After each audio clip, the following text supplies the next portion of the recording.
Nadszedł czas zmiany, przejścia do prawdziwego działania wszechświata. I nadszedł czas, aby zrozumieć, że używamy stanu materii, by osiągnąć poziom zrozumienia duszy człowieka.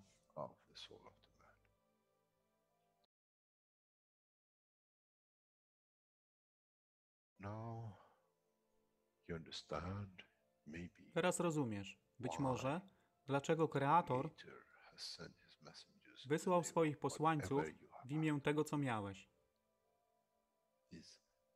To oni przynoszą uszy, aby można było ich użyć, gdy nadejdzie czas Mesjasza. Mogę nauczyć duszę i przesłanie. Nie by się przeciwstawiać, ale poprzez ich zrozumienie przez tych, którzy stali się Mesjaszami, aby dawać ze swoich dusz, aby ich elewować. Zadanie stało się łatwe. Szkoła jest tutaj i uczniowie są tutaj w oddaniu. Wtedy nie będzie żadnej walki między tym, co nazywają muzułmanami a chrześcijanami. Baranek i lew będą jeść i spać w tym samym gnieździe. Chrześcijanie i muzułmanie będą spać i modlić się w meczecie, w tym samym kościele, w imię ich dusz, nie w imię religii, które są używane do tworzenia tak wielu konfliktów, dla korzyści tych, którzy byli hiperaktywnymi dziećmi. Nadszedł czas zmian jest tutaj. I jak powiedziałem, moje życzenie jest moim rozkazem. Jeśli pragniesz ujrzeć pokój, droga pokoju jest wyłożona bardzo wyraźnie. To dusza świadomości zbiorowej. Poprzez dawanie stworzy tą pozycję zmiany. Nic innego. W duszy człowieka nie ma długopisu. Jestem pewien, że po wejściu do społeczności uniwersalnej nigdy nie zobaczysz niczego zapisanego, ale równowagę pól duszy egzystencji.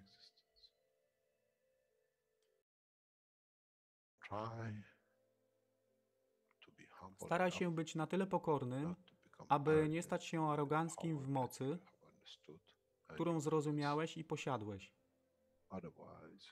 Inaczej wpadniesz w tą samą ścieżkę kościoła i meczetu.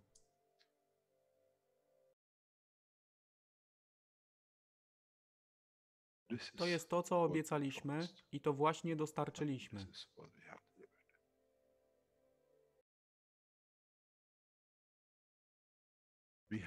Musimy zrozumieć działanie duszy i musimy zrozumieć, że dusza człowieka jest gwiazdą w kosmosie wszechświata. Jeśli porównamy duszę człowieka i tak wielu nas, 7 miliardów w jednym zbiorze, Ziemia jest jak galaktyka z tak wieloma gwiazdami. Kiedy patrzymy w głąb wszechświata, widzimy galaktyki z setkami milionów gwiazd. Podobnie jest z planetą Ziemią. Niesie 7 miliardów pięknych gwiazd, które są duszą człowieka.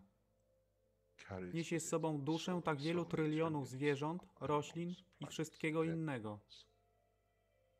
Jeśli więc patrzą ci, którzy nie widzą fizyczności Ziemi i jej zawartości, co widzą? Widzą galaktykę z wielką ilością pięknych, świecących świateł. Każda według swojej siły. Każda zgodnie ze swoją pozycją.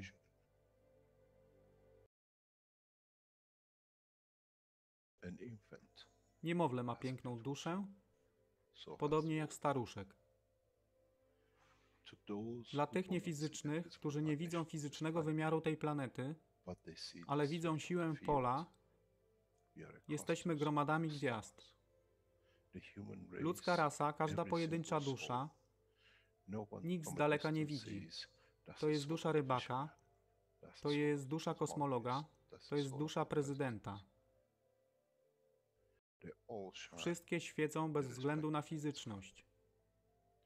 To jest magia. Oto, co nowa nauka musi przynieść człowiekowi. Kiedy patrzymy przez naszą duszę, widzimy tylko gwiazdy w innych duszach. I to jest przełom. To jest zrozumienie. Na tym właśnie polegają te wszystkie nauki. Dojście do dojrzałości następnego poziomu, aby zrozumieć daleki kosmos. Wszechświat jest ostrygą dla tych dusz, które służą.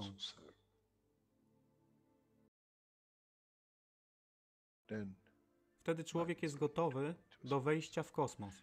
Wtedy człowiek jest gotowy, aby stać się częścią uniwersalnej społeczności, która została obiecana. Nigdy nie obiecywałem wam nieba. Zawsze obiecywałem wam elewację człowieka, aby przyłączył się do rodziny. A teraz macie klucz. To wy musicie otworzyć drzwi, aby zrozumieć, że mogę elewować duszę tych ludzi lub milionów innych dusz, że fizyczne życie na tej planecie zmieni się. Wtedy jestem godny bycia częścią społeczności uniwersalnej, by być, aby służyć, aby się rozwijać, by być tam, aby być częścią, że w cyklu życia wszechświata staje się w byciu częścią, staje się częścią totalności.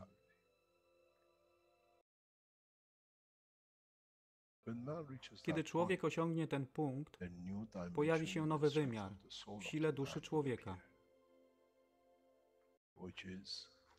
który jest poza wyobrażeniem zrozumienia życia fizycznego.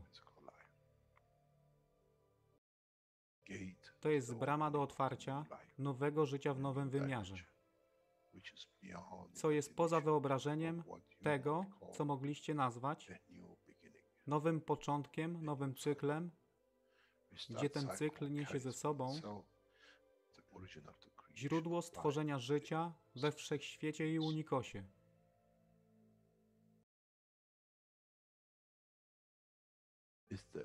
To jest elewacja duszy, aby służyć. Stała się kluczem. Nie tron życia fizycznego.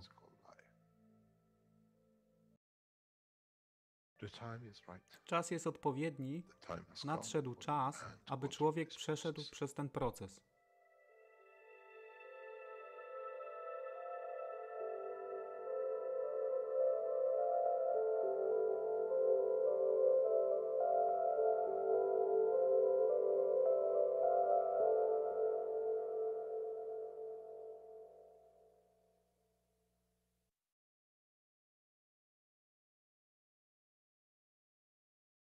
Hello, everyone, and welcome to the 393rd Knowledge Seekers Workshop for Thursday, August 12th, 2021.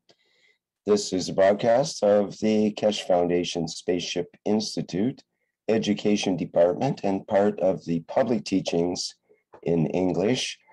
My name is Rick Crammond, and I'll be a host today. And I'll be hosting, as usual, Mr. Mayran Keshe of the Keshe Foundation. And I believe he's ready to go with today's workshop. Hello, Mr. Keshe. Are you ready and able as usual? Yes. Good morning, good day to you, as usual, wherever and whenever you listen to this series of Knowledge Seekers program at the Keshe Foundation Spaceship Institute. We welcome you back to another session of what I call learning and, in a way, expanding the knowledge. We've been going on for some weeks without having what we call a normal session of questions and answers. And as usual, through the questions, we teach more. And I think today is a good day to bring this up. We give a free panel hand to those who are present to ask their questions and any questions which might come under the other parts of the teaching channels like YouTube and the rest. Those of you who are looking forward to go on the TV channel. The TV channel is getting recorded, it's been set up. They still have some what they call final touches to put, and it'll be loaded up afterwards. But hopefully by next week, the TV channel will be up and running. We will not do the live presentations from the studio as a regular basis. We might do whenever possible we see appropriate to be there. But overall, the television station and the studios are in position to up and run, and they open it to the what we call the knowledge seekers, representatives of the KFTV, to be able to use it. Those of you who are knowledge seekers and representative of the TV channel, please go to the representative chat room. There is some news in there. And those of you who are the representative of the press of the Keshe Foundation TV, you can request for your TV what we call press passes and other things which goes with it. These are legal documents we need, and then you have to be appointed by your community to be able to receive it. And so hopefully everything is now up and running and the TV news is ready to go. On the other hand, we are pre-advance organizing a lot of other things. The conference of the 4th and the 5th of September is moved to the first weekend of October due to a lot of things which are happening in the background. And so if you have booked the ticket for this venue, please change it to the first week of October, as in September we have commitments which is beyond the Keshe Foundation, and we are waiting to be called upon to what we call join this structure to be able to deliver more for the Keshe Foundation works. And the September third week for agriculture is moved to October. The Keshe Foundation Lens Center is up and running from 1st of October. And those of you who want to come and view, you're quite welcome. But you have to, as usual, make a booking with the Keshe Foundation website, when you're coming, who's coming, and the rest of it. And the days we have visitors, we tell you they cannot be used. The center stays closed for international visitors who come to see the systems. The new vertical unit has been moved into the location of the Lens Center for the first time. You will see it. And many new things which the Keshe Foundation is developing will be added to it. Keshe Foundation announces that hopefully by next Thursday, we will have the promotion video ready for you that we are promoting, and you will see it in the Keshe Foundation sales in the shop and the store. The sale of the new breathing masks for prevention and processing of the viruses.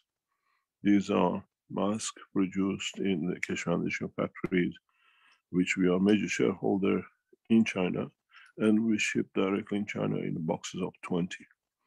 At the moment, we have valued them at €2 per piece. Each box will be about €40, and is for immediate shipping.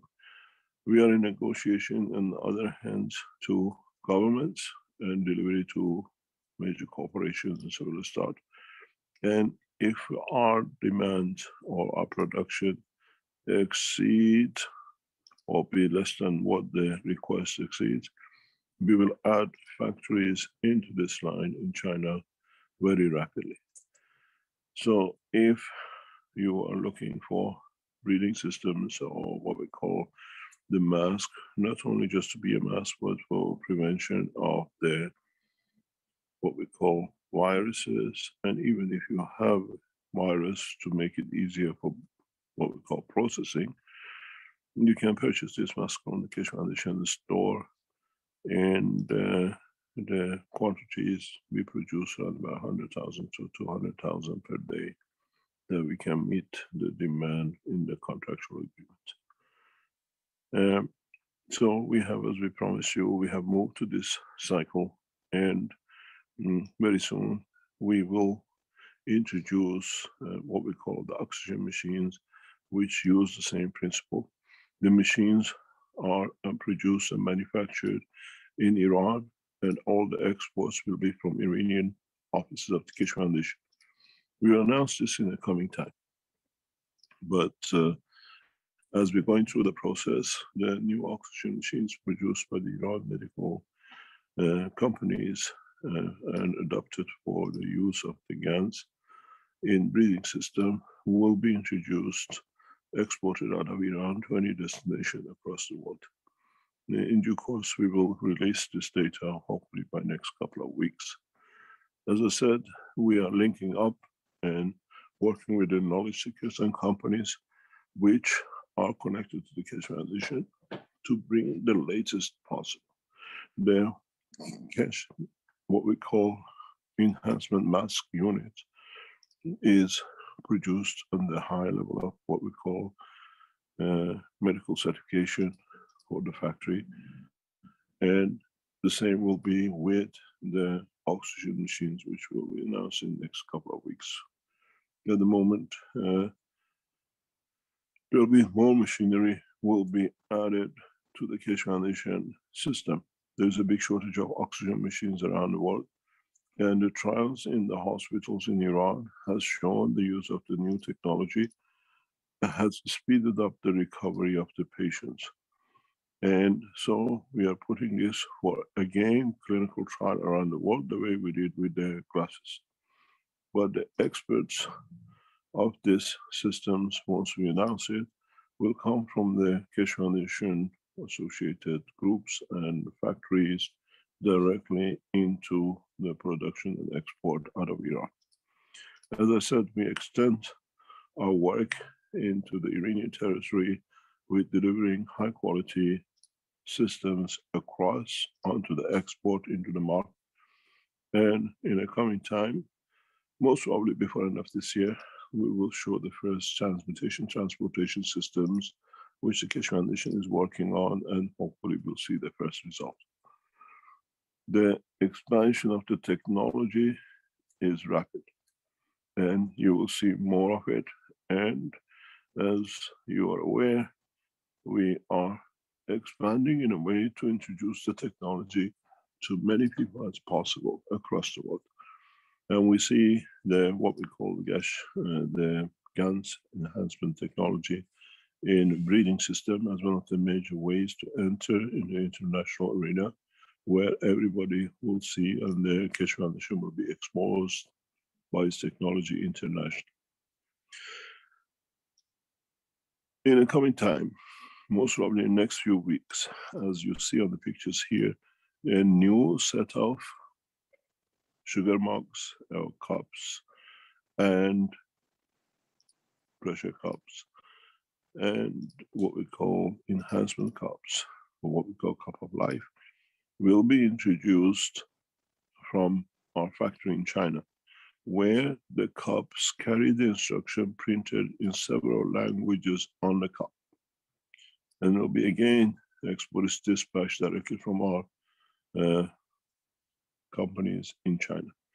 We are pre-working these, and gradually we'll expand these into the other dimensions. With the introduction of the production from China, we will reduce the mass production units drastically that become affordable by everyone to be able to buy, even to be marketed in supermarkets.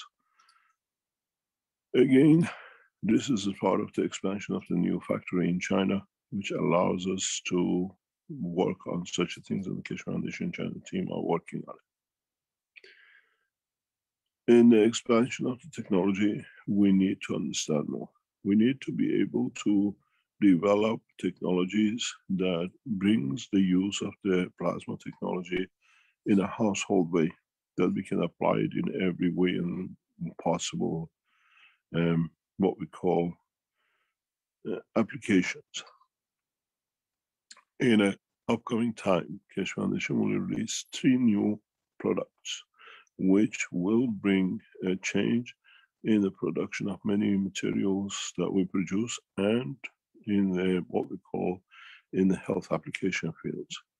And gradually we introduce these systems as it is on the international arena. What we explained before, that today we try to make the session what we call question and answer, that by asking questions from each other, we might be able to explain more. On the screen, we see two units. One is the enhancement pen unit, and one is the air enhancement unit. The pen enhancement unit will be joined by the original Keshe Foundation pad.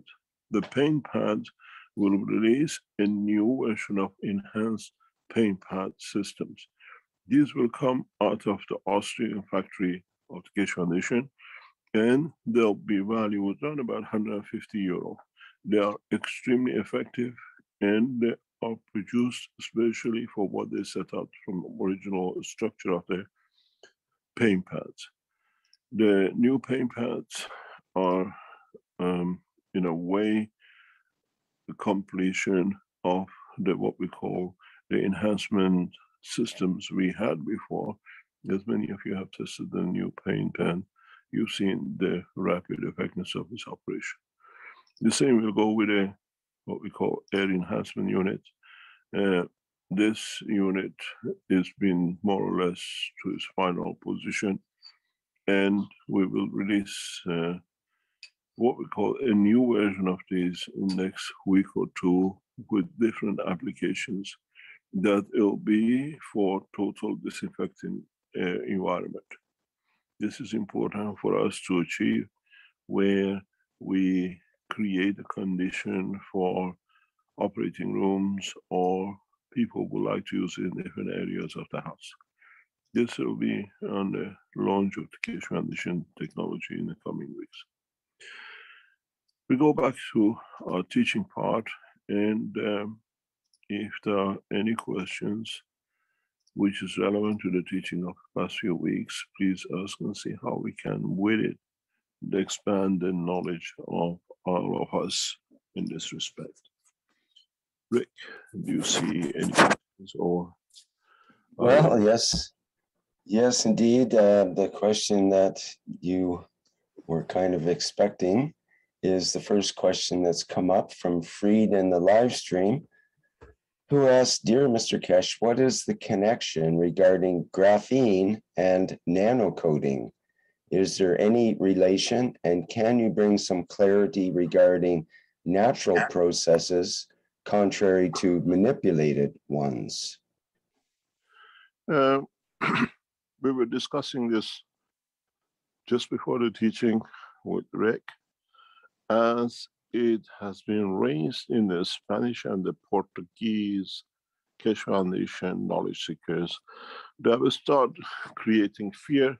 And this fear again has started, we know, through what we call the specific channels to create mayhem through the lack of understanding of the knowledge seekers.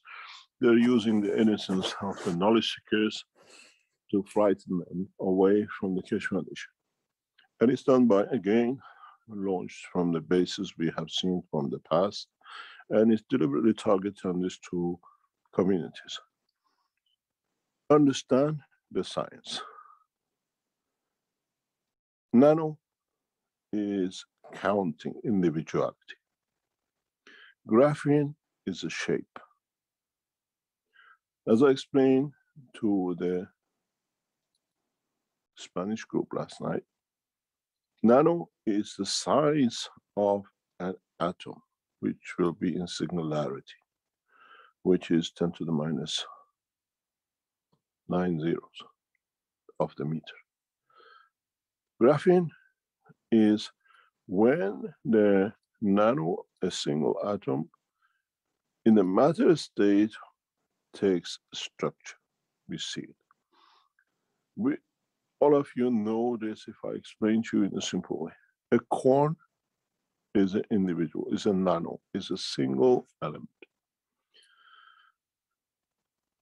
When you heat it up in a pan and it expands to a popcorn, then it becomes a graphene. It has a shape, a dimension. In the scientific world, you have a carbon in a gaseous structure. You use it to burn, for charcoal, for barbecue. You use it for conductivity in motors. Thus, in an individual, we can separate two individual atoms. If we heat it up in the center core of the Earth under a high pressure and temperature and blow it up into the air, in a way, into the atmosphere, it could be in the water or air, at that point of the transition of the high heat and low, it explodes into diamond. So carbon on its own is a nano. When it becomes a diamond, it becomes graphene. The other graphene, which we know, and every one of us during this program or during the day today, from the time you wake up and you go to sleep, will produce liters of it in a form of gases which you, what I call, release from your anus, and we call it fart. And if it has a smell and odor, it becomes graphene of the gas. This is the simplest way it can be explained. A graphene is a dimensional structure of an atom which gets itself its volume. Odor, a smell, is a graphene of a gas. Your stomach creates a gas, and according to the fields of the foods you have consumed, to tell your nose if the food was good or bad, and it was no difference, you get no smell. If it smells, it tells by smelling from your bottom end to the top end of your nose that the nose knows what to process, don't eat this food again, or there is a problem. Or you understand your extraction of the matter into a gas in the what we call crystal structure as an odor, which becomes a smell, informs your brain this food is dangerous or you ate something wrong. So all of us know what a nano is, and all of us knows what the graphene is. So people who have this problem, which we discussed this before, is that when you eat food and you release gases to your mouth and you smell it, that's a graphene. It's a graphene of a gas, which in a structure you ate the food in atomic, in your stomach became individuality of a nanostructure, and then if it changed to gases which the stomach doesn't agree with it, it releases as a odor. So we are created out of nanostructure gas, and our body processes it into graphene. We do not have to be scared of the word. The reason graphene has taken shape, if you read the book, which is to do the paper with the graphene, you understand the Keshe Foundation was one of the, or maybe the first organization in the world in early 20s, which managed to create graphene from the atmosphere.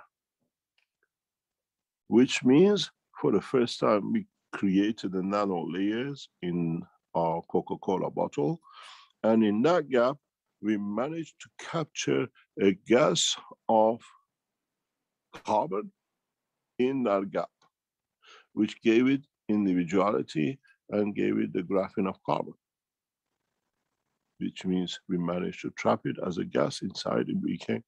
And then due to compression of the layers as more and more space was made, we could crystallize it like diamond. All of us, in one shape or another, like in our nails, in our tooth, we have and we handle nano and what we call graphene in the structure of our body. So we should not be scared of terminology. If you don't understand it, they scare you. In the present time, nanotechnology in the past 20 years has taken hold, and Keshe Foundation has been one of the leading organizations in introducing production of nanomaterials in a simple way. We first showed it in a Coca-Cola bottle, and then many of you do it to caustic and the rest of it. So we all know what it is. We have a molecule which is a combination of, and then when we split it, it becomes single atoms, it becomes what we call nano. You have a nano of a carbon, you have a nano of gold, you have a nano of anything, which means singularity, individual atom. Has no size and dimension, because a nano of a hydrogen has a different size than a nano of gold. Then when you put these ganses, as you produce them, they cannot exist individually most of the time. They need a gravitational field of the earth, which means they need the inertial connection, which in the air is oxygen. So we create what we call magnetic gravitational fields of a carbon between the two plates of the zinc and nano-coated copper. In attracting the carbon from the air through its magnetic field collection, it changes it into a nanocarbon. But the minute the nanocarbon enters your salt water, it takes the energy of the oxygen from your water and it converts it into molecular Gans, which is a CO2. So we understand the process. We do not produce the graphene of CO2. We produce Gans of CO2, which is in the energy form. You cannot eat a diamond just because it's a graphene of carbon. In that process, we fully understand. Now the scientists have used individual atoms and they call it a nano. Nano of what? You have a car. Is it a Mercedes? Is it a Mini? Is it a Volkswagen? Or is it a Jaguar? You have a car, call it nano. When they tell you nano, nano of what? And people get frightened. When they talk to you about graphene, graphene of what? What have you expanded in your injections that you call it a graphene? And 99% of the material in these processes newly come out because of the viruses we know is not even graphene, because it's not easy to produce graphenes. Not with the present knowledge in the world of science. They are using a terminology that people don't understand and it looks very advanced. Knowledge seekers, you know this for 20 years. You know more about nano and graphene than the scientists in more advanced universities like Yale and whatever top universities in the world.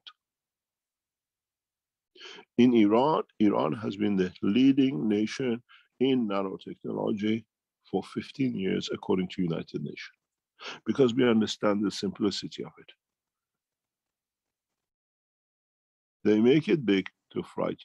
So when they tell you they use a nano, say nano of what? Cabbage? Nano of a carrot? What have they nano-sized? Which means they have managed to come to its individuality. And then when you have a nano, you create a magnetic field. Because it's a dynamic, it's a single atom made of the plasma as we know, and it's dynamic. It's the way we do with the plates. With nanocoat, we create a new dynamic system between the two plates, magnetic field, you absorb carbon from it. So now when they say they put a nano in it, or they put graphene in it, this is a chemical graphene of what? Hydrogen, oxygen, of CO2, because it could be in the state of the matter state. And then because it's in a nano state and it's dynamic, in interaction with your blood, which has an iron in it, that's why it's red, you produce it in your cups, it creates a magnetic field. It can create different strengths of magnetic field according to different blood composition. If you're an O, or you're an A, or you're an AB, or you have different composition of blood circulation. We do this in our electric motors. When we pass electric current through wires or whatever, we create a magnetic field, dynamo. So now the chemicals they put into any kind of injection in interaction with the fields of your blood, which is ion-based, is in a Gans plasma state, can create a magnetic field, the environment in your body. And because it's ion-based connected, it can show magnetic field. You might be able to stick a spoon to you and say, you can do, I didn't do it. It happens with other vaccinations we know before. If you receive the injection from measles or whooping cough or whatever, you had this. It's not something new. If you receive a specific type of injections for chemotherapy, you create the same thing. Because the chemicals in interaction with your blood create a magnetic field. You call it aura. Your aura is a magnetic field of your body. Depends what you eat, it changes your aura. Now they inject in your body something for a virus, something for your headache, something for your back pain. Depends on the strength of the chemical and how it interacts with the iron of your blood and the plasma condition, it changes your aura.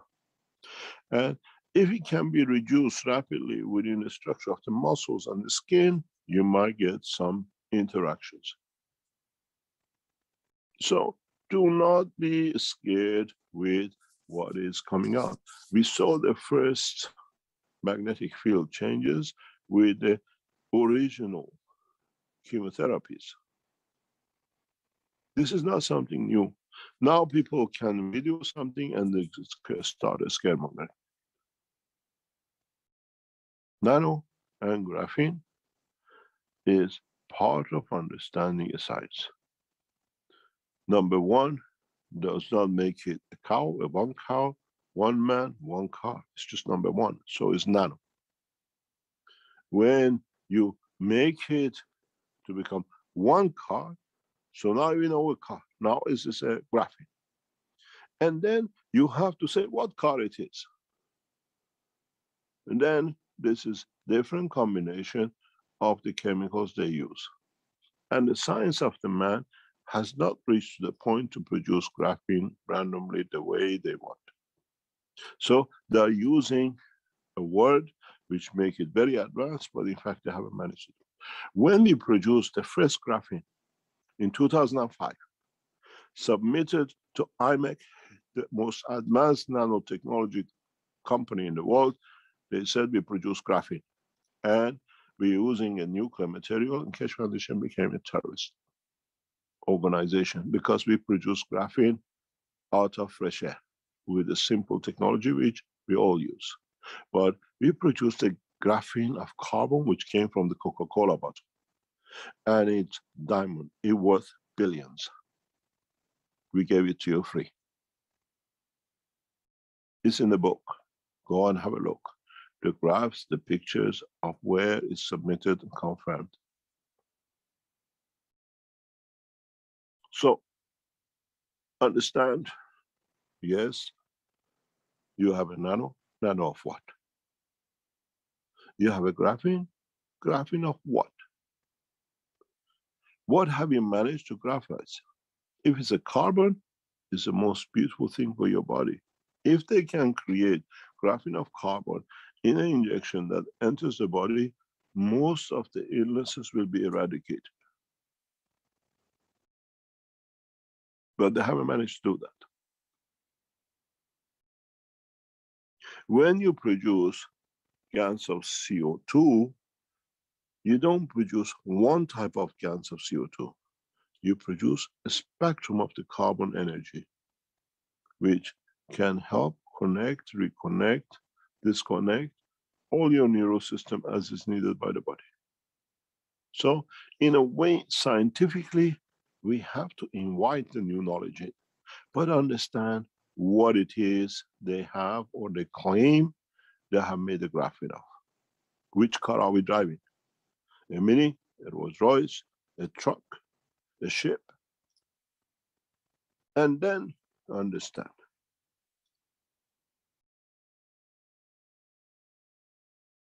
We've seen this in China in past few days, how China, what we call agricultural university, which collaborated with us in growing harvest in Inner Mongolia. They thought they found a recipe and they added part of our technology into the system they wanted to grow, but it wasn't growing that big the way they saw with us. So now they come back and say, can you explain? We want you to be part of the Beijing University. We didn't do, they couldn't do, they gave a lot of lectures around the world, but they couldn't explain how we produce graphene in the structure of the growth of materials. Understand the knowledge, nobody can escape. This is one of the reasons in all my teaching in the past few weeks, I have said many times, when we take man into space, man will be knowledgeable, that no one, whatever claim they can frighten you or they become your prophet.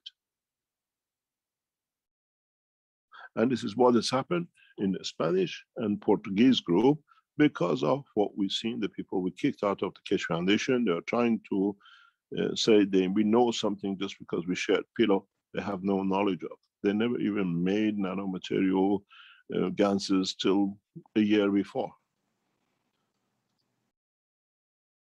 Connection by pillow does not bring knowledge.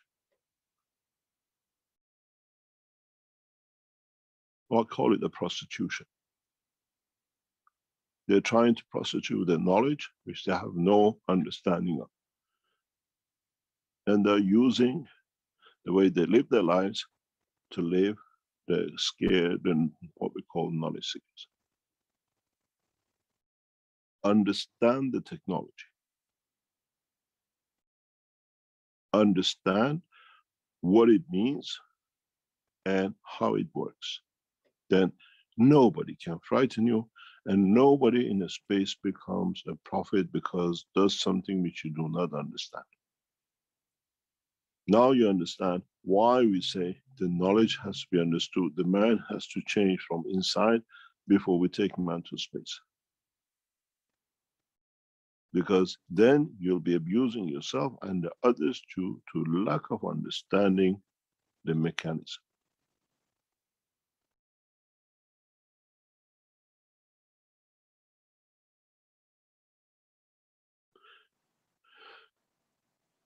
Technology is made so simple that a child of 5 years old in a bathroom in China makes it, understands it, and knows how to use it. A boy in Africa makes ganses for his parents that are safe from illnesses.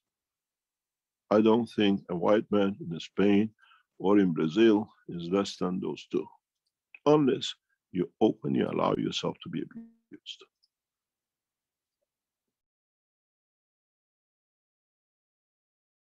Nano,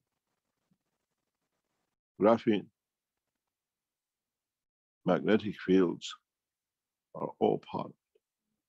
interaction of the fields of gas creates electric flow, it creates magnetic field.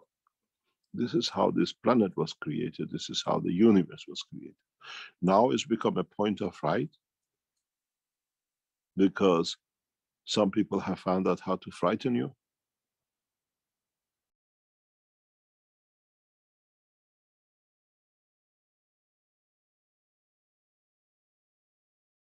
Understand the science. Then nobody can be a magician. I even explained to you how Christ, what we call resurrection, has happened. Now you can resurrect anything if you have the energy, if you can transfer what we call the graphene energy of a size to a body. You become Christ, or do you understood the technology and the knowledge behind it the way it was done? You transfer energy from one dynamic graphene, which is your body, your soul, to another one. Now you become dangerous. Understand my technology, that no one can fool you the way they have ransacked into Spanish and Brazilian, by what are called prostitutes of the knowledge, which have no knowledge of. They only knew prostitution.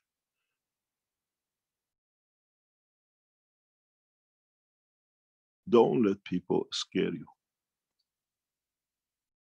Understand the technology. I especially attended the Spanish group last night because of this.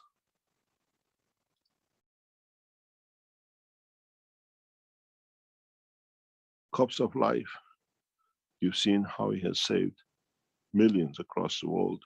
One cup, one life. Understand how to use it. Understand how to manipulate it as the virus changes, because we're going to have millions of these viruses in the universe. How are we going to handle it? Once we understand it, we can walk it, we can run with it, we can jump with it, because we know how to walk, how to stand.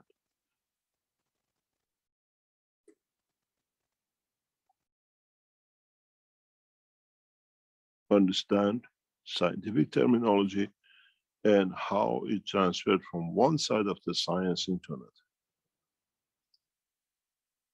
A carbon is a conductor worth nothing. We blow it into its graphene, is what women get their life for, to have it on their fingers as a diamond. So if somebody tells you graphene is dangerous, ladies, please throw all your diamonds away.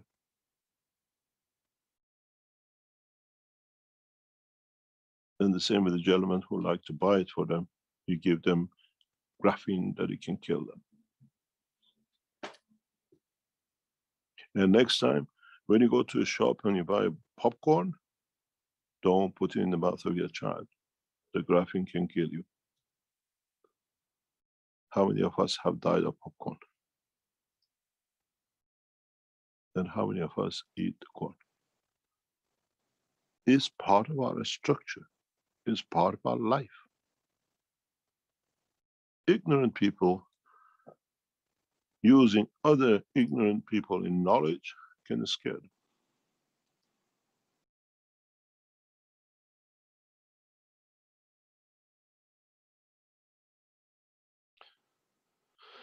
Any other question? Thank you, Mr. Keshe. See, we have a question from Jan in the YouTube.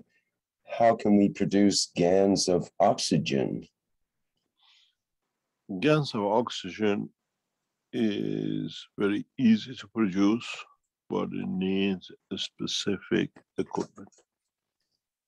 Because if you try to make a Gans of iron, you have the same problem. Ganses of iron is very difficult, but you can make Ganses of iron in conjunction with another Gans. You make what we call protein or amino acid, And in conjunction with the Gans of iron in nano state, you produce blood. Gans of oxygen is gravitational magnetic field in a gaseous and in a liquid state in this planet, because most of our gaseous conditions in the atmosphere contain moisture which carries oxygen in it. So you're trying to make a magnet, and that's your problem. It's just trying to make a Gans of a magnet. That's the problem. Is in trying to make a Gans of a radiation. I can make a Gans of gamma ray. I make a Gans of X-rays. I make systems that can produce massive amount of uranium and plutonium in the radiation level. I don't need uranium. I know the process of how to bring fields in gravitational field condition anywhere in the universe to create uranium or plutonium or oxygen. You are dealing with gravitational reference point, which is oxygen in liquid and gas. In a solid state, gravitational field is based on the iron 56. So if you're trying to make a what we call Gans of oxygen, you have to develop a technology, which we have done, for absorption and separation. And this is a technique well understood by us in the Keshe Foundation.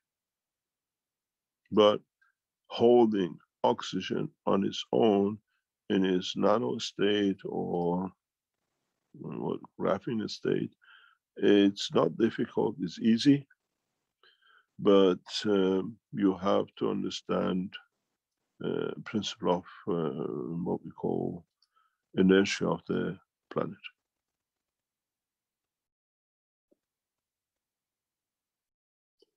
You cannot make it so easy. It's many people have tried. It's the same if you have tried to make Gans of iron. Through Gans of iron, it's easier for those who make like nanomaterials of it, Gans state, like a lot of people who make deuterium, they find that they have a Gans of iron with them. And they say we have a deuterium. It's usually black in color. And very easily, you just put a magnet to it, push it by the side of the glass, you see it come up, you see it's an iron. Because they cannot produce the true deuterium. The true deuterium is created through a different process. Many of you have made deuterium black in color, sometimes slightly reddish, and you say, I made deuterium. The only place I've seen true deuterium be made is in China. And we made it in the lab there because it's done from interaction of fields. And I've seen a lot of people, even in our lab people brought it to me. I said, I want deuterium, and they brought me to me. I put a magnet against it. I said, this is not deuterium. This is a nano iron. You cannot even convert it to the Gans of itself, because you have a battle with the magnetic gravitational field of the Earth, which is magnetizes iron. Those few Ganses you see with the iron are the what we call Fe58, Fe60. They sit more on the copper side, the strength, not on the iron F54, F56. And our body works on that level of Ganses. We have an iron, but we don't stick to the ground, because our iron is F58, F59, and some F56. Very little. And oxygen is the same. Oxygen is a magnetic field gravitational point of the liquid and the gaseous on this planet, even though 50–60% of it is nitrogen.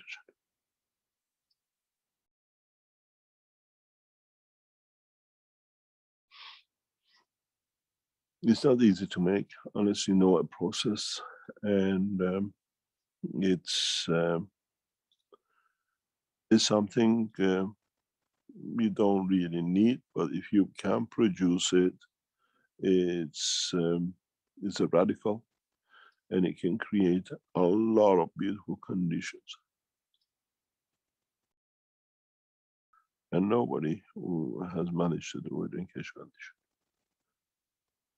Claims are a lot, but no one, because I know the system, I understand the principle, it's very, very hard.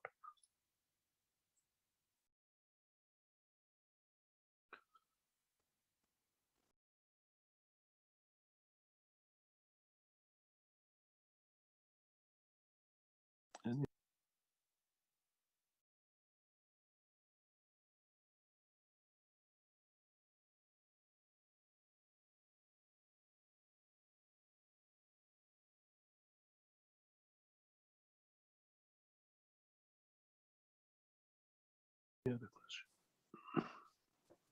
Okay, let's carry on here with the Q&A in the Zoom with Doug, who asks, can the new mass be reused by an individual wearer? I guess Yes. it means, Yes. can they be like washed, or how would that No, happen? they are not washable, but they can be reused. This will be marketed on the Keshe Foundation website from next week. This, in a way, allows you to use the masks in high-risk areas or whatever with more certainty in application. It's a certified masks, and will be shipped from the Chinese factories of the Keshe Foundation.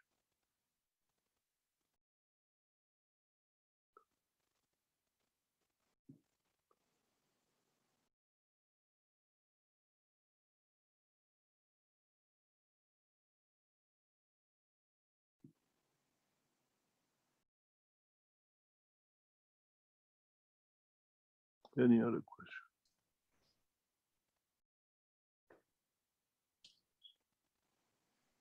Okay, Krasmir is asking in YouTube, Mr. Keshe, can you clarify how the atomic mass relates to plasma and plasma interaction? I know nothing about atomic mass. I'm just a layman nuclear physicist. The plasma has a different structure than mass in the matter state, and its field strength in respect to its environment, it always stays constant, as mass is irrespective of interaction of gravity. Plasmas, as we call it, gases, have a dynamic expansion, what we call mass ratio. In the paper I've written about the mass and weight, I explained this in part of it. A plasma, a Gans plasma, as we have it, is a dynamic. It can open up and interact with any gravitational field strength and match into it, where the mass is the collection of the field interactions on a position and a field. If I take a mass of, let's say, carbon, and take it into an environment which a carbon cannot exist, or field strength of it is in balance, you won't have it there, it won't manifest itself. But if you take a gas from Earth and take it to Moon, you still have the same gas, because it's due to its expansion of fields, it matches to the field environment and it can manifest. And this is part of the what we call transmutation of future to come.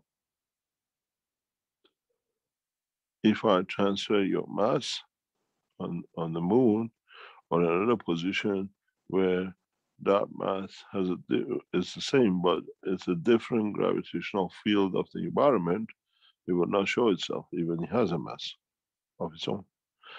But a Gans always exists and adopts itself according to the spectrum of the fields it has, because it's already opened up. This is a part of a new knowledge which we gradually try to bring in. This is what I explained in the last week or the week before, and this is part of the problems that the scientists have had. They said they managed to transfer one atom, but part of it was left behind, or you transfer a mouse, but its tail is left behind. That happens when you create, and through matter state, you try to create energy fields. It's a different way when you work with ganses. I transfer the Gans of the structure of the mouse on the moon or another place, will take the shape that mouse can exist and creates its own mass in interaction. But in essence, it's the same plasma. You cannot do that with a mass. A Gans of carbon will exist anywhere in the world, in the universe. A mass of carbon as a matter state is environmental dependent on fields and the strength and inertia. Because then if it doesn't fit, it disappears or cannot manifest itself due to whatever. It doesn't matter, it has the same mass. This is part of the flaw in the present science. And they have convinced us to accept it because they never understood it. In a high strength field, you cannot state what you are, impossibilities. If you're in the mass state. But as a Gans, as a plasma, you accept higher order strength in the what we call in the volume of the Gans, or lower strength. You adopt into it. It's like elastic. But in the mass, you don't have that flexibility in the matter state.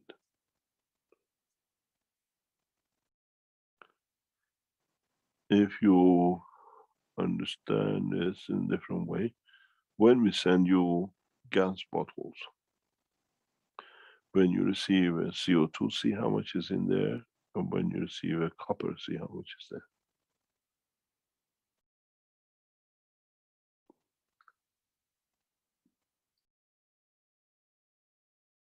That reduction comes from interaction of the fields of the Ganses, where in fact should have no matter state. If we try to give you the 100 gram of metal, it'll be just the dust at the bottom of the bottle. But when we give you the Gans of the copper, it has a volume. Try it. Weigh 100 gram of copper in a dust form, or 1 gram of it, you can't produce 100 of it, and then weigh 1 gram of Gans in there, and look at the expansion of the height in the bottle.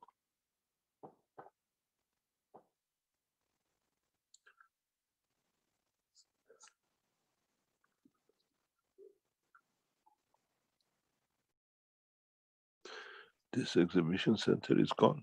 You're putting the pictures up. They will release the pictures from the new permanent exhibition center of the Keshe Foundation very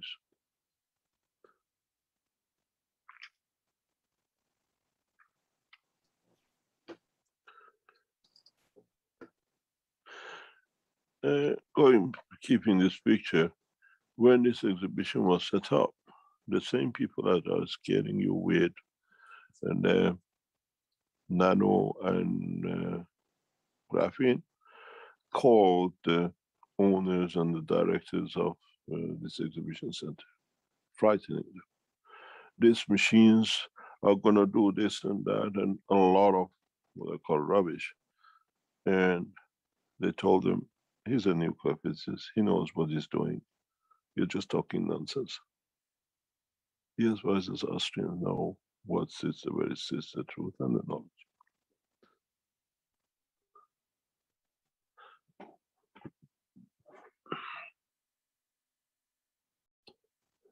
Any other question?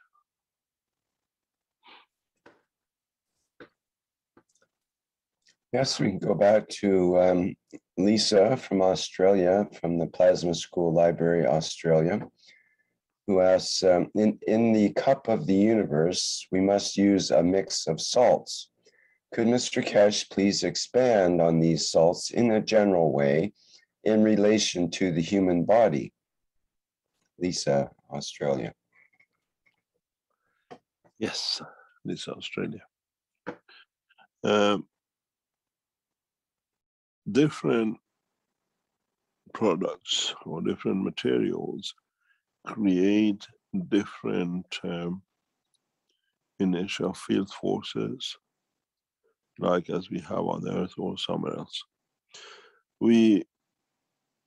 To get away from inertial levels of, let's say, iron or copper or whatever, in the liquid state form of the body of the man, the inertias for conversion of what we call reverse inertias by conversion of the matter to plasma or field is done by the presence of what we call salts.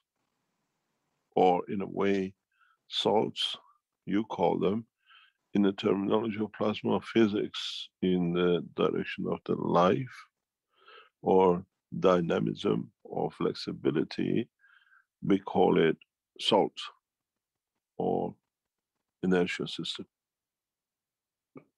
And different salts create different inertial strength that different materials can open up from matter state into what we call plasma state. And different variation of salt create different inertias. Like you have inertia which creates copper, you have inertia which creates sugar, what you call, let's say, carbon. So instead of creating inertia of matter in a confined body of the man, the body has adapted itself, has created a mixture of material which they do the same thing as inertia in the surface of the earth. And in the earth condition, you have a magma which creates that dynamic, what we call reference point for interaction of the creation of different inertias. In our body, the blood does the same. So the salts are variation of the salt, a percentage of the salinity of the salt is what dictates what we call the position and composition of what changes from matter state into the plasma state, inertia level. As simple as that.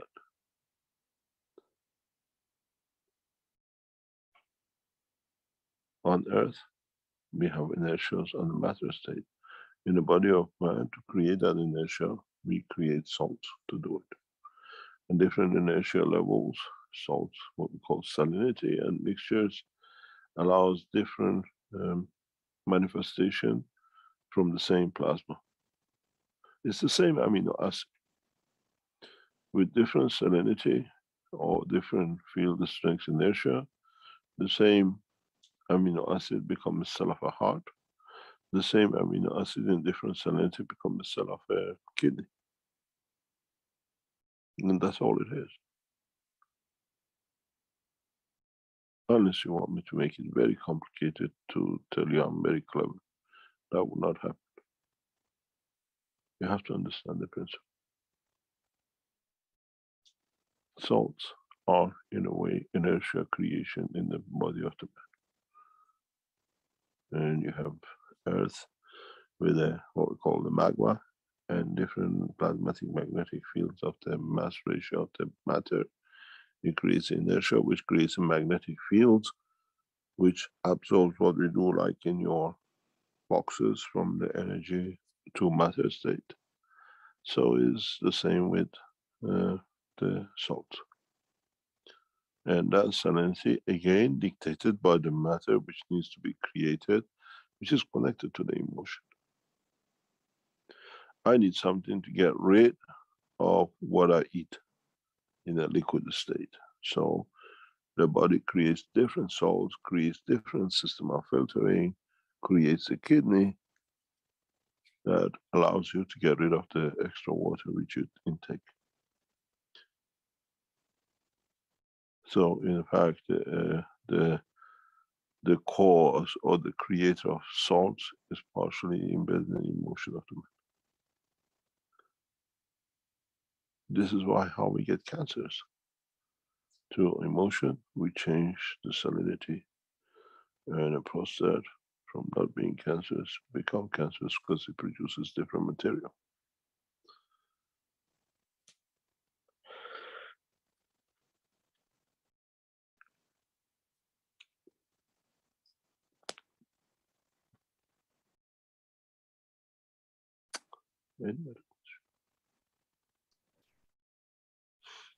Now today you have 4 PhD degrees up to now, all of you. You understand more than professors in universities about nano, about salinity, and the other topics. Okay, well, we're working our way up now to the soul questions, I guess. We have a question from Salamia in the Q&A in the chat here. The question's actually from Ione from Romania. When our soul is lifted and we no longer eat or kill the animals, what will they do? Will carnivores elevate too, and how?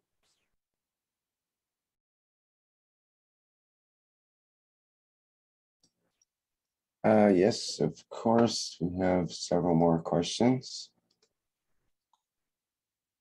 Let's see, in the YouTube, we have a whole list here. Ram asks, thank you, Mr. Keshe. Can we use plasma technology to prevent and cure the destructive fires occurring every summer? Yes.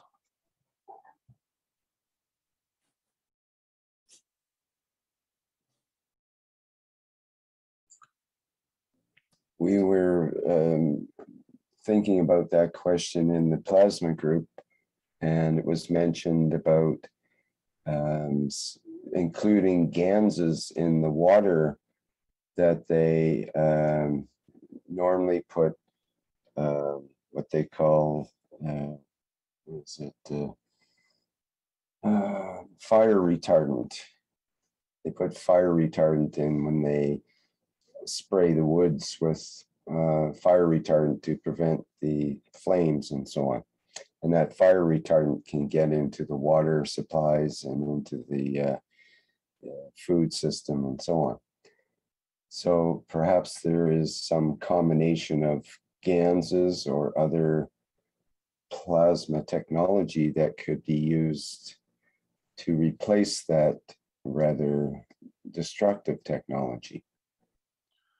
We need the fires. We need it as part of the process of the life of this planet. If we stop all the fires, I mean the house fire, we can stop. But if you stop all the fires, the forest fires and the rest, the ecology of this planet will change. We interfere in a big way. It's true that the trees have to burn. The trees have to burn out during the cycle. They will fall. This is something which I always explain in so many ways. We look at the short space-time.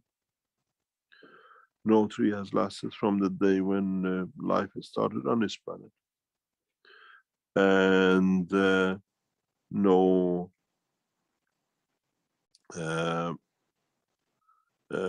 animal has existed from day one. we have to respect the cycle of life. And if, let's say, 100,000 trees burn in one fire,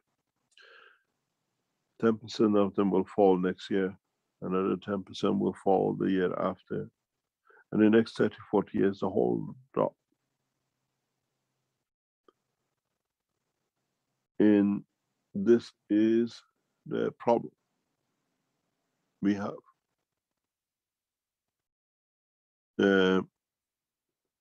The cycle of life cannot be interfered with. If you worked or studied in biology courses or environmental courses, when you go to field, what we call excursions, if you pick a shell up, you have to put the shell back in. If you find an animal, you look at it, you put it back in, because you cannot interfere with the cycle of life just because you're there, you want to learn something. We can interfere for a fire not to get hold. But what's going to happen to this wood next year, next 10 years? It's going to fall. But a collective fires, the way we see it due to droughts or whatever, is part of the collective cycle of the life on this planet. We have to accept it.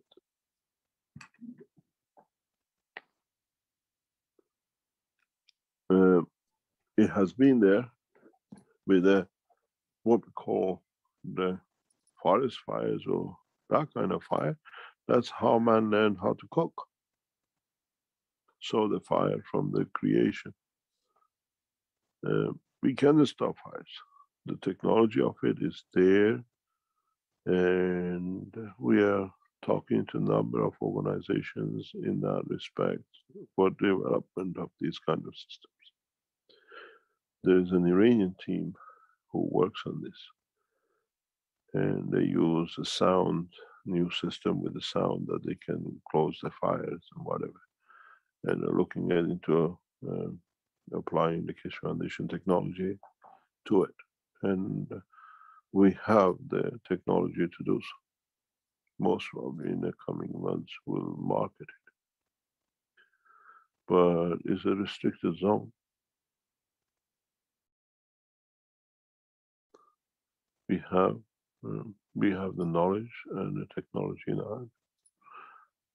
It's not something we're going to work on it till come, but as I said, we kept huge number of technologies in the background until we can launch it collectively in one go, that we bring rapid change, and this is part of that change. And as I said, gradually we're building it up, and with the position we have in new structure with the new Iranian government, His Excellency President Raisi, you will see technologies emerging out of Iran, which has been the dream of the man.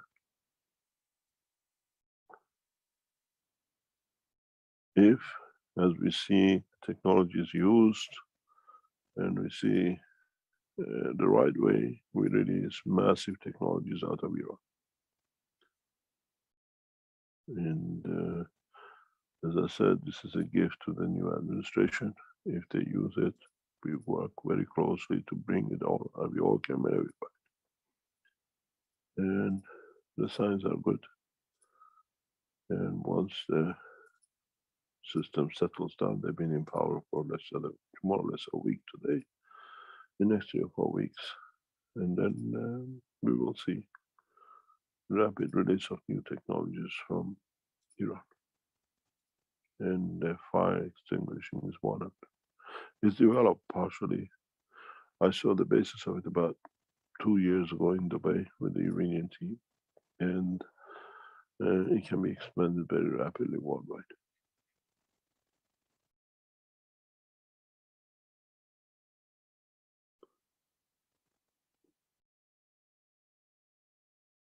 Do not interfere. I mean, we would like to see not the houses burned or whatever, But this is a part of life. We intrude into the wild, and sometimes we get taken by it. But we cannot change. If we stop the fires, if we stop the hurricanes, if we stop the tornadoes, then what's going to stop? The whole thing is like putting what I call a screw or a spanner in a work of a clock. It cannot work. Every wheel does its job. That clock works. We can't put, just because we have a spanner, we can't just throw it in and just stop one of the wheels. The rest of the wheels will stop too, will change. And it comes to the point, if you get the strongest wheel, the whole thing most probably will crash.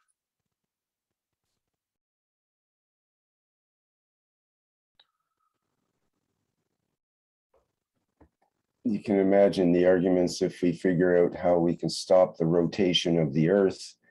And some people will be saying, no, you can't stop it. And some will say, we have to stop it on our country so we get more light than you, and so on and so forth. Yeah, but we have to understand the process. We have to understand. Without the forest fires in Amazon or in Canada or in California, we do not have what is the other resources which they create. Mm-hmm. Or we want to stop. Disasters like Fukushima, we have to have technologies to stop. We have it now. It's again, it's available to be done. But even from landslides to earthquakes, it's a process of life. We cannot stop. Otherwise, the whole mechanism of this planet changes. The earthquake on Earth doesn't make any difference on the position of the, what do you call it, the sun or its path. It's just inherent. The foresters in Canada are starting to recognize that idea, and that the indigenous people, the natives that were here before the white man came and settled and so on, they actually had techniques for burning the forest deliberately at certain times in order to make sure that they didn't have a larger fire later that would take out the entire forest kind of thing. And they managed the forest that way by controlled burning. And now that technique is becoming more accepted. And they're saying now that this is the way of the future, is through these controlled burns, rather than this thing of trying to prevent, the burning of the resource. The government looks at it as a resource, and they're trying to prevent losing their resource. But by that prevention, it builds up the burnable material in the forest too much and makes it even more burnable and even more of a big fire than it would be if it was maintained by deliberate burning at certain times. So it's very interesting how the cycles come around, and finally the old techniques are being accepted. We force our way because at the time looks good, and then we find out the forces of nature are bigger than man's greed and thoughts, and we submit to it. We have this situation now in Holland. In Holland, for decades and centuries, they made docks and they claimed land into adding to the mass land of the nation. But about 20 years ago, holding these docks was very, very hard, and maintaining them. And at a point about 20 years ago, the Dutch government agreed to reflood or give the land back to the sea, because man could not hold, because the nature forces were much more stronger. They would have taken it back in one way or another. We see that with the new landmass that are trying to create in Dubai. They made a palm, and maintaining it to stay as a palm the way it is very hard. The spending a fortune maintaining it, because the oceans are claiming back, the Persian Gulf waters are claiming it back.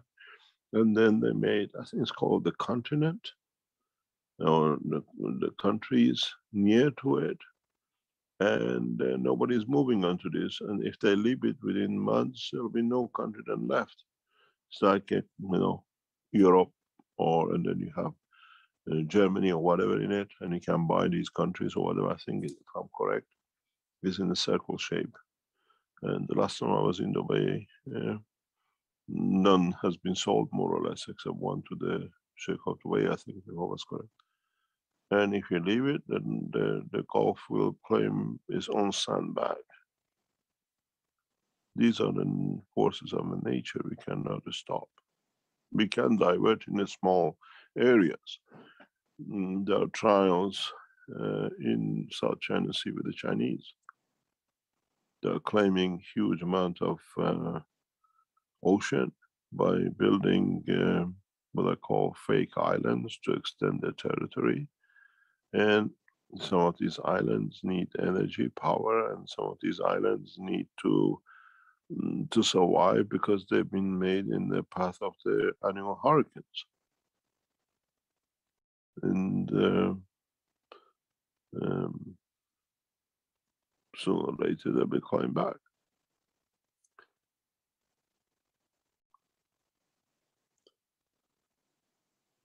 There are technologies available that we can cover these things, but within limitation and acceptance of the reason for it.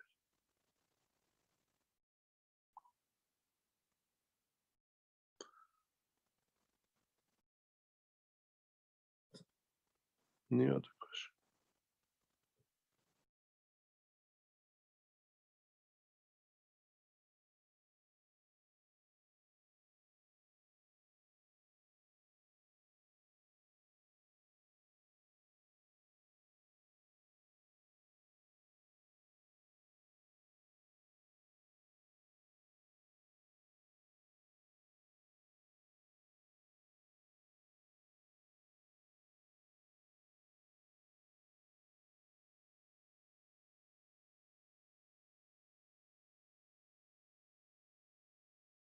Mr. Keshe said, if you break through the light, so if you see the light of your soul, do you just stay there? And what's happening with your body when you're there witnessing it?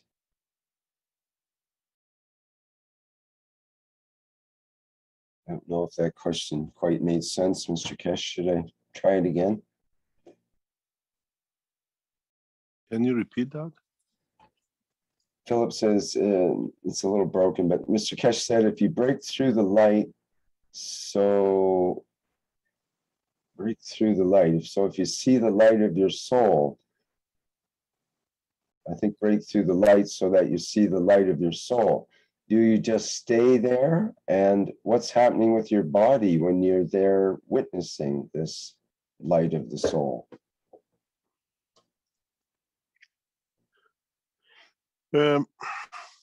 Not much and a lot. In so many ways, we become aware of transition.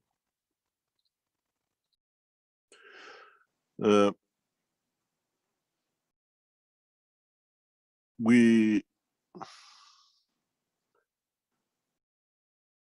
become, in both dimensions, when the soul expands and when the soul retracts, in a way when the physicality takes over. The physicality, from its sense of vision through the brain, sees the transition, not with the eye of the man. Because the eye transfers the fields or whatever, and then we see it as visual dimension. When you go through the transition of the soul, is the part of the brain which responsible for what we call transition of light or information to knowledge, of okay, this what I see is a book or whatever, we call it a knowledge, acknowledging that what is being seen. In the transition of the soul of the man works with that part, not with the physical vision as we see it. So we become aware of it in both dimensions. When the soul expands and when the soul retracts to become what I call encaged in the other. In so many ways, it's, as I always say, it's like a ship skin. You turn it inside out. What is out goes in, what is in goes out. And when the time is right, you do use it the other way. The vision of the expansion of the soul does not come through the eye of the man. It comes through the senses of the brain, which translates the information to what you call the transition. And in so many ways, dimension of physicality in its operation, when cannot exist, will merge inside the energies of the soul. In a way, it takes protection from what he has. And this is one of the biggest problems with the present man. As we are so physical, we want to be always in charge, in control. We don't allow the soul to show its beauty. It's a way of understanding of the work. And this is what we call the collaboration between the soul of the man and the soul of physicality. And this is part of the teachings, that how for man to understand, to trust, to let the soul to expand, that he can protect it. It's just something we are afraid of till we go in it, and there is no fear because we become familiar with it. And this is the part which is man, and with the teachings we try to bring into you to understand. And when this happens, do not look for a visual manifestation of a light or dark or whatever we hear people talk, but understand the transition over what we call another dimension of the sensation we are not familiar with at the moment, but we are aware of it and we live through it. This is what I said, there are many senses that man is not, we cannot explain, and in time will be added. And what I call the sense of vision, not the way you call it as vision, but the sense of vision in the plasma condition, the expansion of the soul of the man, is very, very different than what we see with the eye, even though it's the same parameters. And this is part of what human race has to learn, that when such a thing happens, the soul is in charge. When such a thing happens, the physicality is in charge. And how do I work within each one?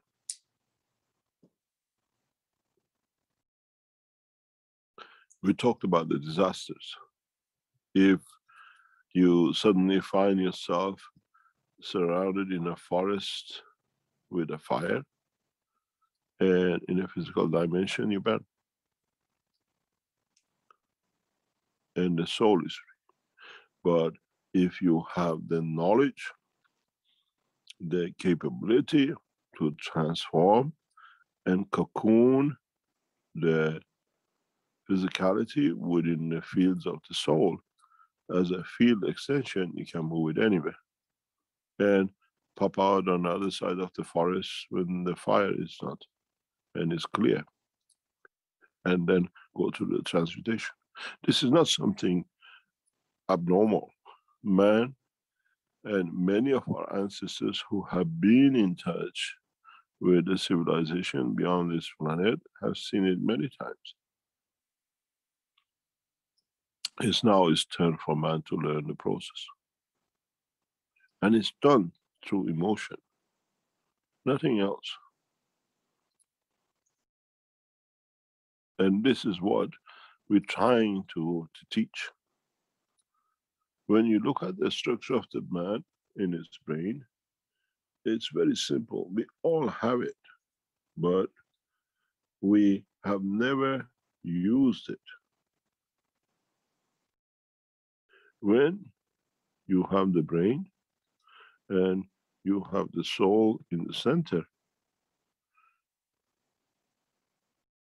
as long as all the energies of the soul, or majority of it, can be absorbed by the brain, you control, you dampen it, you blanket it. What about the point when you learn to do the other way? To feed from the physicality into the soul. That the soul expands and the brain of the man and the physicality is still intact, but the soul protects, expands its dimension. We do this when we are asleep. But in our sleep, we have learned a very clever way. We allow certain channels for our soul to open dimension of communication with outside or expand beyond. It's, if you look at a magnet, you have fields coming in and going out. In the structure of our brain, we have manipulated and learned over time that we allow only these fields to go out. We block the others to keep the physicality and lock the soul in. And this is the process that we have to learn. And it's a process of individuality and collective work of the fields of the body of the man, be it the soul or the soul of physicality.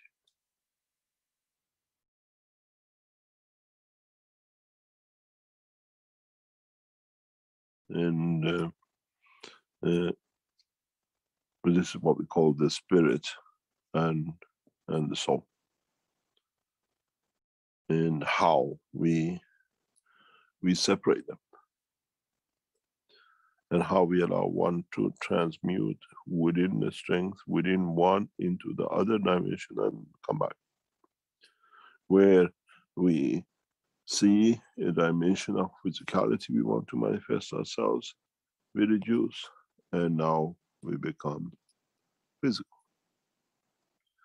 And when we choose in another point, we create the dimension of the soul as we like, even to the extent of clearing out most of the functionality of the brain.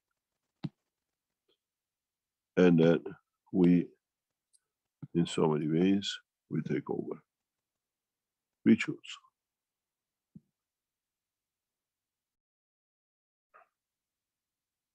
But when you do this, when you take to this position, then you have to supply enough that the physicality can keep on existing.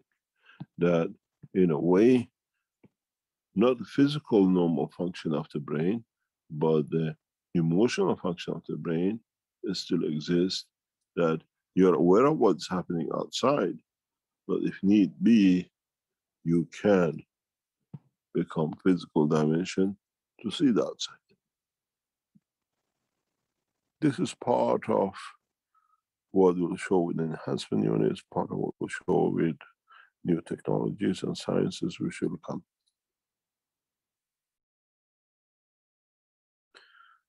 We show this transition because it's important for us to understand.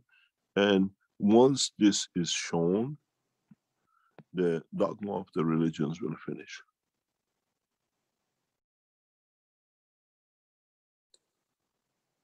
Because is the priest talking to the soul of the creator, or is the priest talking to physicality of the man?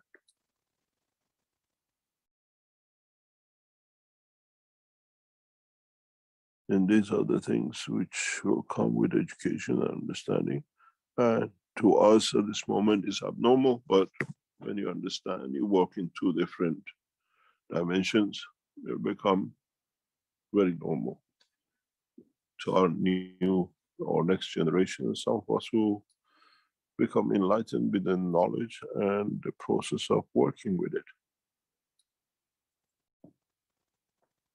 Just because the knowledge you don't understand does not mean it doesn't exist. And knowledge seekers have become very open-minded and understanding the physical transition between energy and matter. You understand and you can do.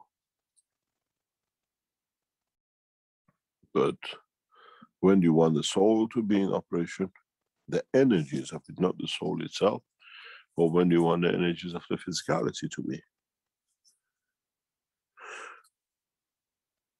But would we have eyes on the surface of another planet? Do we need it? Or the senses of our emotion, of our brain is good enough, like a sonar, to see everything with what I call the emotion of the vision of the soul of man. And very soon, majority of you knowledge seekers will reach that point. You are in the process of producing ganses without you knowing, that will reach to the point that it creates the emotion of what I call trust between the soul of the man and the soul of physicality. And then we will see. I explained this to someone some times ago, maybe in different shape or forms we can understand it. It's related to point of the trust of letting. Most of us have what we call a barrier. We don't let nobody passes that barrier. Could be 1 centimeter, could be 5 centimeters.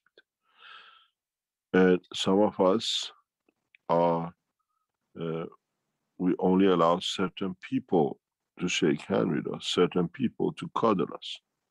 But we don't go beyond that point of cuddle, and we feel safe with it. And some of us, a certain point with the structure of a body of us, we allow what I call having a closer relationship. We decide on a matter of trust how much we allow who to be. On the street, somebody knocks you, say sorry, because you intrude into what they didn't want to share.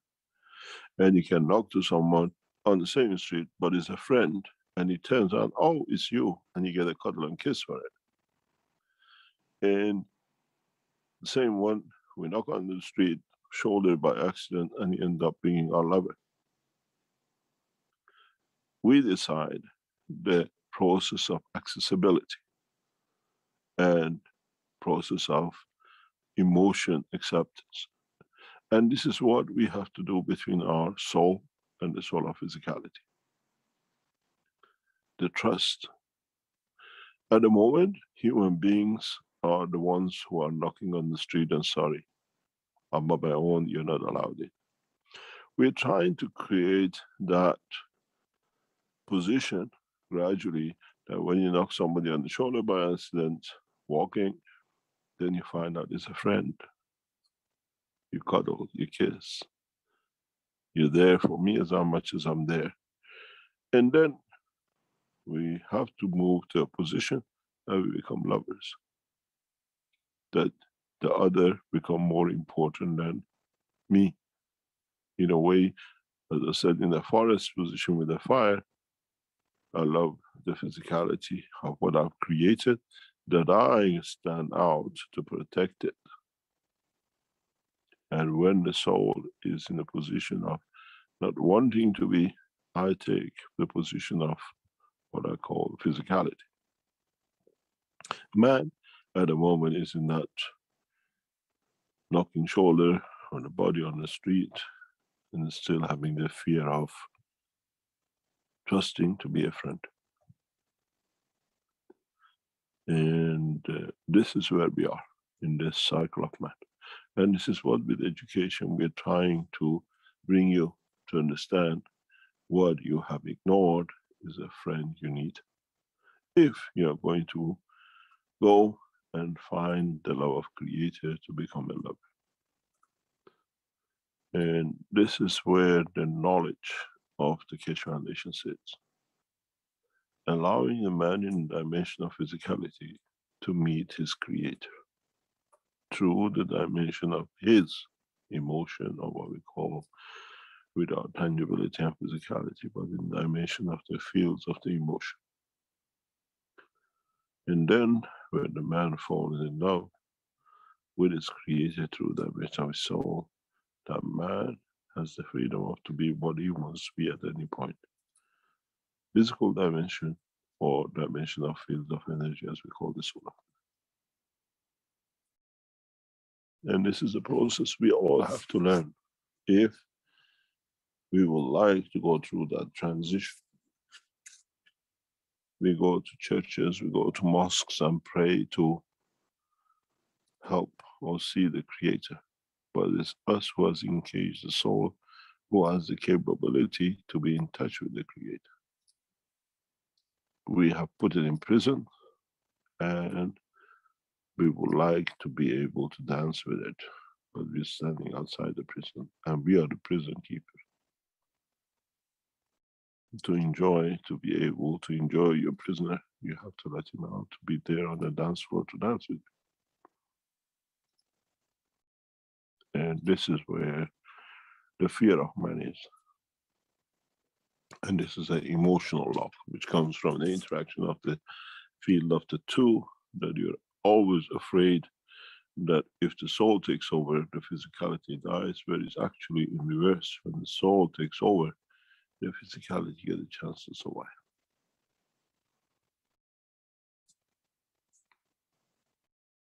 And this lack of trust in one's existence is what the others use to abuse the man in the dimension of physicality.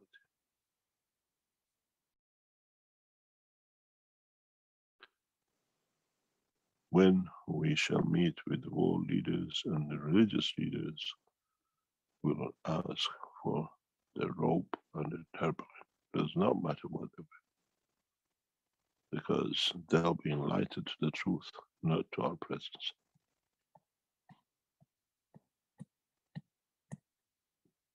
And this is what you shall see in a coming time, when the conditions are made that the man becomes enlightened through his own knowledge, and not by control of the others, be it the physicality of the man, or be it on the banner of any religion.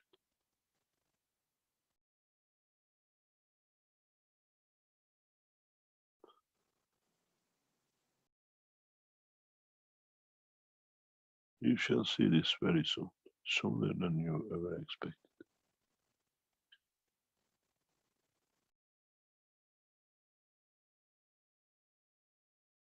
As I said to a very religious guy very recently, very soon the churches and the mosques which are created to shackle the man to fear of Creator become the school where they teach the man how to become free.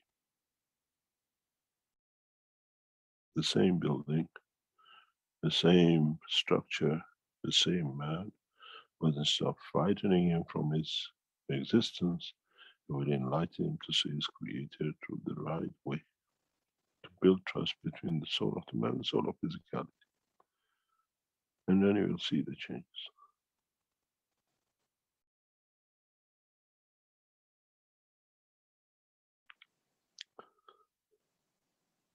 Any other question?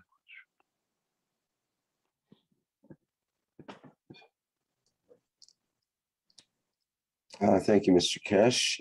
We have a question in the YouTube from apparently not.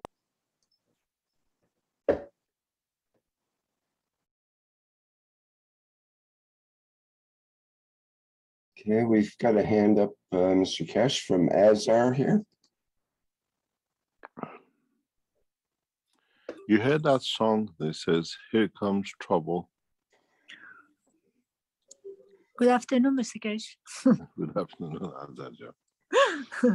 Good afternoon, everyone. I have a question, Mr. Keshe. If you remember, you said in the past that you have the ability to make man peaceful and take all of us to space. But the problem is, since all the information is in RNA, we still make the same mayhem in the space. Now, the question is, if the solar physicality is keep getting elevated, for example, say I keep getting elevated at the point my physical soul and soul matches each other, is that elevation of the physical soul that become to the point of highest point being transferred to the messenger, to the RNA and DNA instantaneously, or is it time lapse that is going to be taken in order to be imprinted in the RNA and DNA?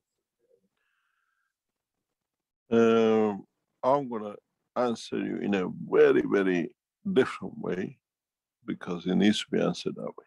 First of all, I hope you enjoyed your Chulkava in Tehran today. Secondly, what we forget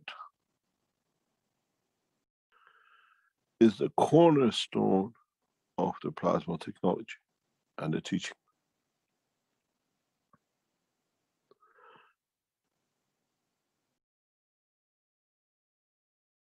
And it is the word you use, elevation.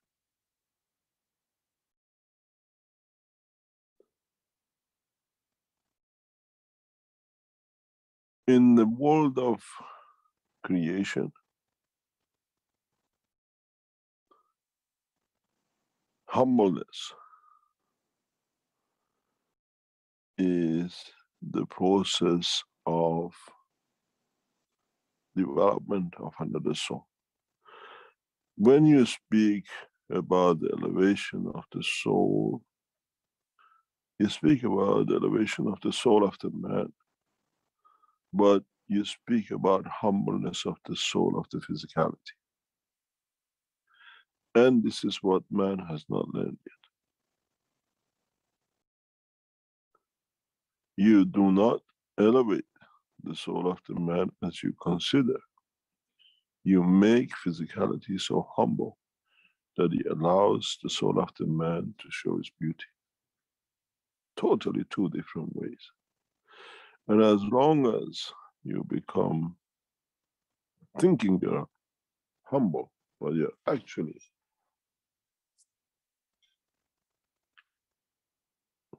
hoping to elevate the soul, you will not reach there. We take, in a way, we empty a jar to fill it up with something more. We humble the soul of physicality that allows the soul of the man to show itself. That's what we call elevation. And this is what many of knowledge seekers and mankind have not understood. You've traveled from India to South America and everywhere looking for all these gurus and the rest of it. But one thing I'm sure you have not realized. Have you ever seen a man who can show his soul, be arrogant and talking, walking tall? The humbleness comes from the virtue and from the understanding of the being so humble that the soul shows its beauty. We don't elevate the soul. We always, if you go back to all the teachings of the Keshe Foundation, we teach unconditionally and we give unconditionally. We are detached. It comes from humbleness. Because you realize what you have is nothing compared to what is behind the knowledge which sits behind. And then when you share the beauty of the main knowledge, it manifests itself. And it's the same with the man. Don't look for elevation, look for humbleness. Look what we call for the servitude. We still live the life of the man, but with it, with the thoughts and not the physical work of it, with understanding the operation of it, you allow, instead of the elevation or freedom of the soul to come at the point of death, to be at all times.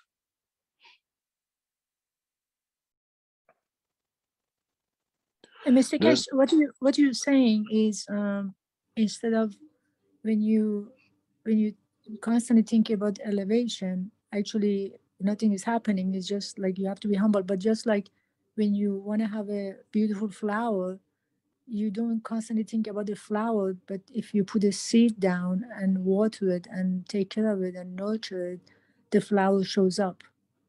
It means it has to do with our action more than thinking about elevation. Because thinking about elevation, nothing is going to happen, but my action actually justifies. The elevation happens naturally when you're humble, but when you think about elevation, nothing happens naturally. You see, there are two different ways of action. One is a physical action, one is an emotional action. Not many men have found what you call elevation through the physical action. But many men have found elevation, as you call it, of the soul or freedom of the soul from the emotional action. And that's the difference. It gives you access to a different dimension.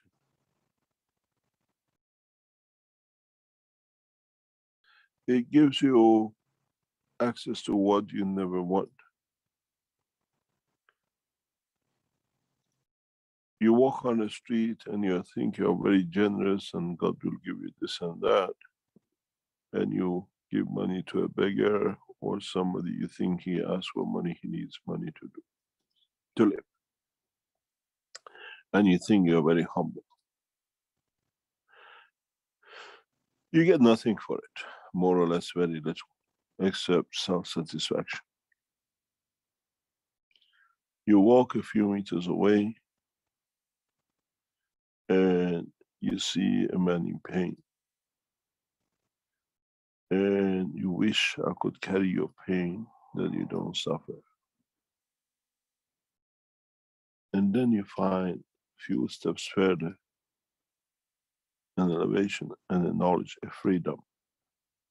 And you think, oh, because I paid the man, it gave me the pleasure of this elevation. But it was actually the man who you took the pain of. And this is where mankind goes very, very deep in understanding that he's still attached to physicality.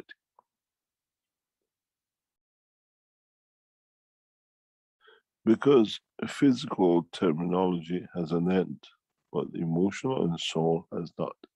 Even though in time, it'll come to its own cycle of dispersing its fields.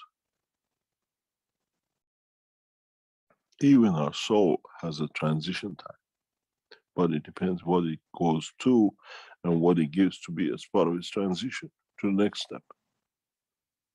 Or you just become what I call fertilizer gathered, and then you disperse it to grow some others in the future. So you have to understand what it means.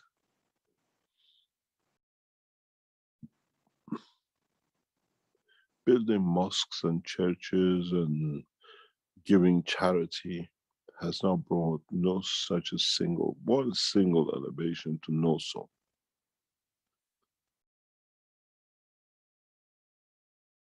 But if you, in the process of building a mosque or a church, You built it for the souls to be elevated, for a man who needs food, come to church or to the mosque, and you look after it by and given the comfort of home, then you receive that elevation, because you took a suffering from a man. And this is exactly what is the opposite happening today. You get a beggar to go to church, the priest kicks him out. This is not your place. This is my place to beg from the people and steal from. You cannot steal from a man who already robbed the other people from their soul and their pocket.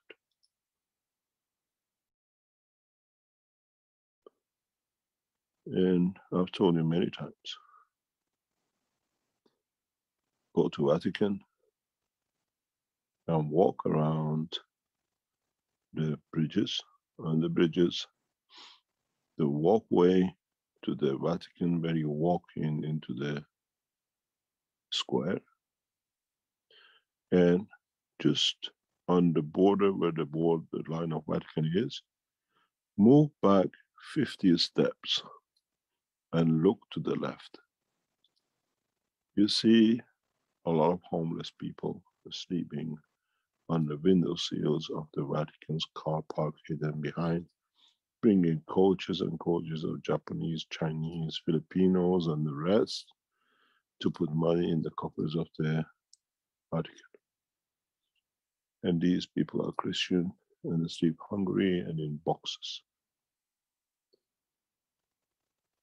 Then you pay more to, in a way, become part of the criminal part, to steal from the physicality of the man. I've stood many times and I see hungry and homeless people literally around the richest church in the world. They do not feed them, they do not help them, and they sleep in winter and summer in boxes on the windowsills and on the underground bridges around Vatican. You cannot rob from somebody who's already robbed everything. And this is where it comes. And you give something to a beggar, and you think you've done well and God will help you. That would act itself has taken from you even being elevated.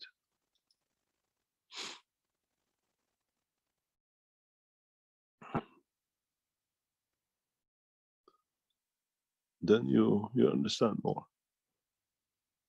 Elevation of the soul does not come in the dimension of physicality.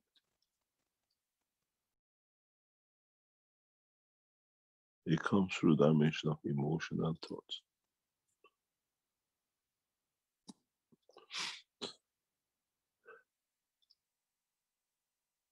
Thank you, Mr. Keshe. Well,